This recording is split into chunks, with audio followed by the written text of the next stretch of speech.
नमस्कार। नमस्कार अड्डा साहब। अड्डा साहब? हाँ। अरे भैया मैं कोई अड्डा वड्डा साहब नहीं हूँ, मैं चड्डा साहब हूँ। हाँ, चड्डा साहब। हाँ बोलिए। चड्डा साहब, वो आपका माल हमने तैयार कर दिया। जी हाँ। माल? कैसा माल? कौन सा माल? कहाँ का माल? आप लोग कौन है यार? शायद आपने हमें पहचाना नहीं। साहब, आपने हमें 5 लाख रुपए एडवांस दिया है और हमने आपका 80 लाख का माल तैयार कर दिया है। आप भूल रहे हैं। मैं भूल रहा हूँ? जी हाँ। तो भैया ऐसा करो, अब आप लोग भी भूल जाओ। भूल जाओ। ये क्या कह रहे हैं अड्डा साहब? चड्डा साहब। चड्डा साहब, ऐसा मजाक मत कीजिए, हम लोग बर्बाद हो जाएंगे। हमारे दिल की धड़कनें बंद हो जाएंगी। अरे आपके दिल की धड़कन रुक जाएगी तो इसमें मैं क्या कर सकता हूँ यार? ठीक है, अगर आप कुछ नहीं कर सकते तो मत कीजिए। हम सेठ जी से मिलना चाहते हैं। हाँ, आप राइट जाके लेफ्ट मुड़ जाइए। Thank you. नमस्ते। सेठ जी एसी रूम में बैठे हैं। सेठ जी, ये क्या? आपका मैनेजर कह रहा आप हमारे माल की डिलीवरी नहीं लेना चाहते? ऐसा गजब मत कीजिए सेठ जी। हमारा माल, हमारा घर बार सब नीलाम हो जाएगा। हम बर्बाद हो जाएंगे सेठ जी। यही तो मैं चाहता हूं।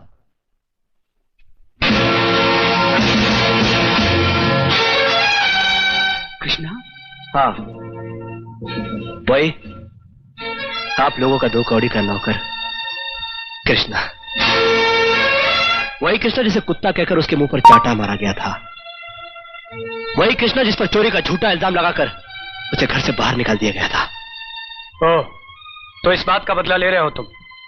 मेरे साथ किए गए सुलूक को तो कब का भूल चुका हूं मैं, मगर अपनी बड़ी मालकिन की आंखों से बहे हुए आंसुओं को कैसे भूलूं?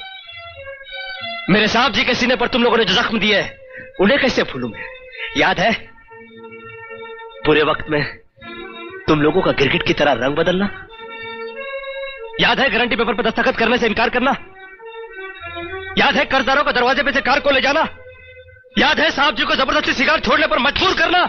अरे विक्की बाबू, आप लोगों को कुछ याद नहीं, मगर कृष्णा को सब याद है। जाओ, नहीं उठा था मैं तुम लोगों के माल की डिलीवरी। जाओ, जाकर किसी पुलिस स्टेशन में रिपोर्ट लिखाओ। जाओ, खटखटाओ किसी अदालत का दरवाजा, जाओ। अब पता चलेगा जब कर्जदार तुम लोगों के दरवाजे पर आकर तकाजा करेंगे। अब पता चलेगा जब तुम लोगों के घर की नीलामी होगी। अब पता चलेगा जब तुम लोगों की मिल में ताला लगेगा। हाँ, अब पता चलेगा। अब यहां खड़े क्यों? जाओ, जाओ, निकलो, ऐसे जाओ।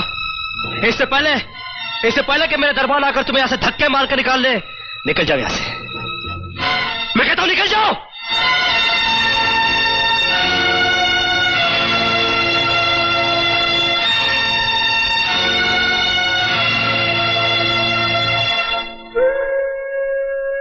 माफ करना साहब जी, माफ करना।